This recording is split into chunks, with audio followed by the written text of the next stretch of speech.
Welcome back to the Fixed Ops Roundtable. It is a great honor to welcome back to the event Rebecca Chernek, who is the president of Chernek Consulting, one of the founding members of the Fixed Ops Roundtable. There from the very beginning, even before the beginning. Becky, welcome back to the Fixed Ops Roundtable. Ted Ings, thank you so much for the invite. And it's certainly a pleasure to be here and much success to you. This has been fantastic and also to be involved in. So thank you once again. Becky, I think we owe the thanks to you. You have helped to bring both service and F&I and sales together over these past several years. I'm excited about what we're going to be sharing today. And, it really goes along that lines how the departments are working together. People realize the need, not all dealers, but it's happening. And it's a lot due to what you have, the foundation that you have laid for our retail event. It's so important, really, to align that customer experience from online to sales, from sales to finance, from finance into service. And it's that perpetual circle of trust and retention of customer that is so important. Wow. I like that circle of trust. Um, Talk to me a little bit about customer journey. We're starting to hear that phrase a lot now from others in the industry. A lot of leaders are talking about the customer journey. What is that customer journey, Becky? How do you see that? Well, I imagine that I see it quite almost the same as others, although it has been a part of my career I would have to say, Ted, for the past 30 years. And the reason why I say that, when I first when I sold cars, I was promoted into F&I, and from there became a director of F&I for a large automotive dealership group in the Washington D.C. area. And then later, I'm hired to run a Saturn dealership of all things. And who would ever thought that I would take on the reins of running a Saturn dealership? And everybody and their mother said, Becky, don't you know that Saturn is going to shut those doors down? The customers can negotiate for a Honda, for a Ford, for a Chevy down the street. What would bring them here at Saturn to buy a car, let alone at full retail? And lo and behold, wouldn't you know it, those doors didn't shut down. And in fact, customers came in, they flocked into this dealership and they hit the ground running. In fact, so much so we had a hard time keeping up with inventory. Customers loved the buying experience. We exceeded customer expectation and we proved beyond a shadow of a doubt that value selling is everything. That value selling, that it exceeds the cost in that customer's mind time and time again. So that was a huge learning curve in my career, just with Saturn alone, let alone being recruited by JM&A of all things. Wow. And as a specialist with JM&A, you're in different dealerships throughout the USA, and you come to realize, or at least I know I did, that a process will either make you or break you. So as you're in these different dealerships, some dealers, they have a plan, they have a process, and they pretty much stick to that process and plan. Then you have some other dealers who fly by the seat of their pants. And when you fly by the seat of the pants, it's been proven time again. You just don't fare as well as you do with a plan. So then later, I get promoted to the most unusual opportunity of a lifetime. I am promoted to the AutoNation division Oh, in wow. the mega store. And my boss, you likely know, Adam Aarons. And I got to tell you, he still is a very talented, forward-thinking Oh, yeah. dealer today. And at the time, he was a tough boss to work with. But here again, I'm going against anything conventional, anything that I was ever trained to do, to be upfront, to meet customers at a kiosk in the middle of the showroom at AutoNation. Who does that? Wow. We're Wow. not dragging customers in an F&I box trying to close them down, ball and chain mentality. It wasn't happening, and we're meeting customers at this kiosk. The reason I point this out is because it was so unusual. It was not something that was being done. It was out of the norm. And but yet we were consistent. We were upfront. Customers understood the terms of the sale. And yet we were extremely profitable. And you Yes. could have people were saying, there's no way you could be this profitable, Becky, and still be upfront. And we proved them wrong. And we took the nation by storm. So, Ted, here we are. Believe it or not, I'm still here 25 years later. And we're still evolving with Yeah. our customer journey. And this is Yeah. why I love this story so much, because we are evolving and the customer journey is evolving. So instead of meeting customers at a kiosk in the middle of the showroom, Okay. we're meeting customers where? Online. Online. Service. We're presenting menus on the drive. We're meeting customers online, in service, and in sales. That's where the connection begins. And that's where we have to be. And that's where dealers are. And come COVID, I got to say, more dealers signed up, said, I've got to meet customers on their terms, not my terms. I've got to create a much better customer journey, meet and greet, connecting the bridge, right? And that gap. And they've done a pretty good job with that. Now where we're at is taking the leap of faith from online to in dealership. We want to create the same experience online as you do in dealership, in sales and service. We don't want to start the process all over again. We want to create that perpetual circle of trust. To make sure that we're embracing that customer and being much more efficient in what we're doing and how we're doing our business. Now, there's been a lot of talk about technology, and technology doesn't replace the human factor. Hmm.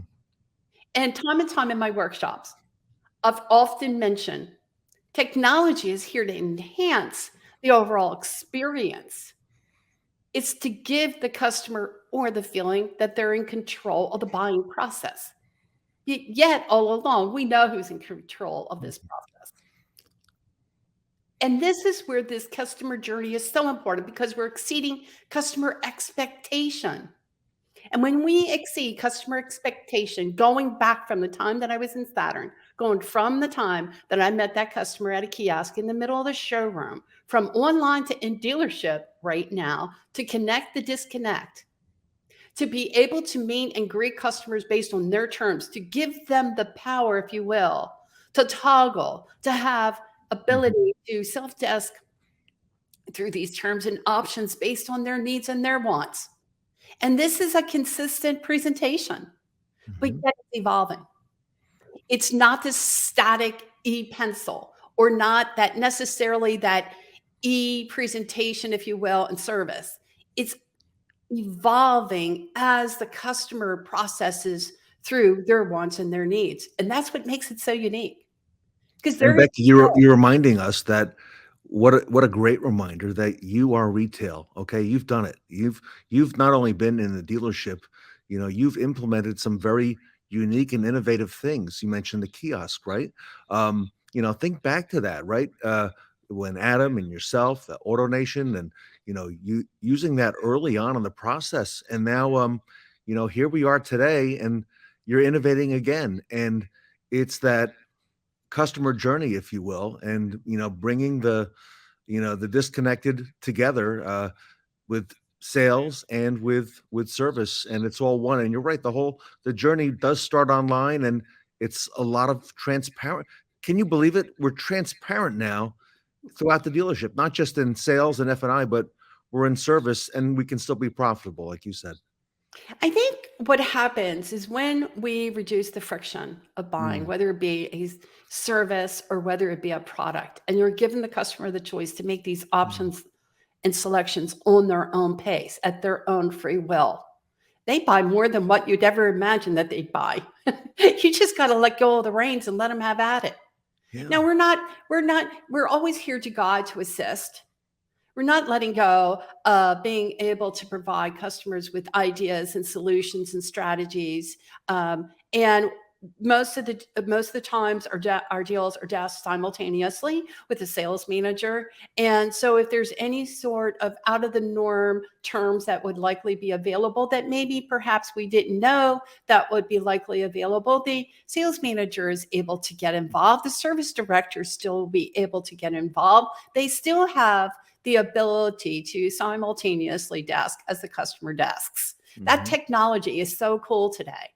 So Mhm. it puts everyone, or it should put everyone at ease. And again, it is reducing the time it takes to buy a car, the hassle of buying a car or buying service, giving the customer the control of having flexible options that would be available to them. And let me tell you something, no matter what option that they end up taking advantage of, it's a good option.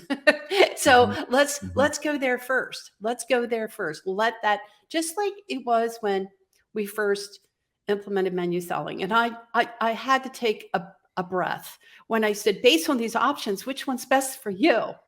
And I'm like waiting for the ball to drop. And the customer's like, well, I think I'll take the best one. Mhm. And I'm like, did they just say that? They're going to take the best plan? Mhm. Mhm. So, a lot of times we put our own foot in our mouth. Let's not put our own foot in the mouth. Let's give customer the ability to control their own destiny and how they desk and finalize this transaction. That to me is the ultimate in that customer journey. So from whether it be sales, whether it be service into F&I, however which way that's managed, because every store, every dealer is different. Their workflow is going to be different. We have to map it out based off of their own workflow and what they want that technology to do and not to do, which is fine.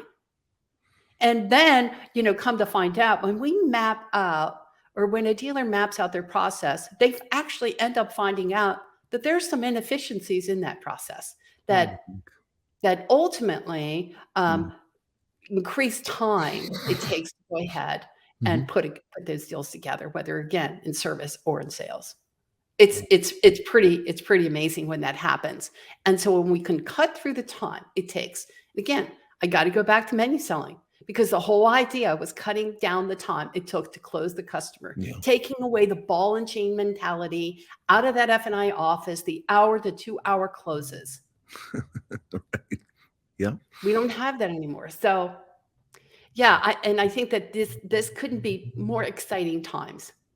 I agree. So you work with dealers all over the country. You work on bringing all these processes, defining them, streamlining them, finding those, like you just said, inefficiencies, which there are many of, as we know, and bringing the whole thing together. So, um, Becky, here we are, end of January, looking into February, the next 11 months. As you look into your crystal ball, what do you see ahead? What do you recommend for our dealers audience watching here today, the managers? What are some of the things that you think we should be aware of and that we should be have on our agenda for this year? Great question. I think we need to continue to have an open mind.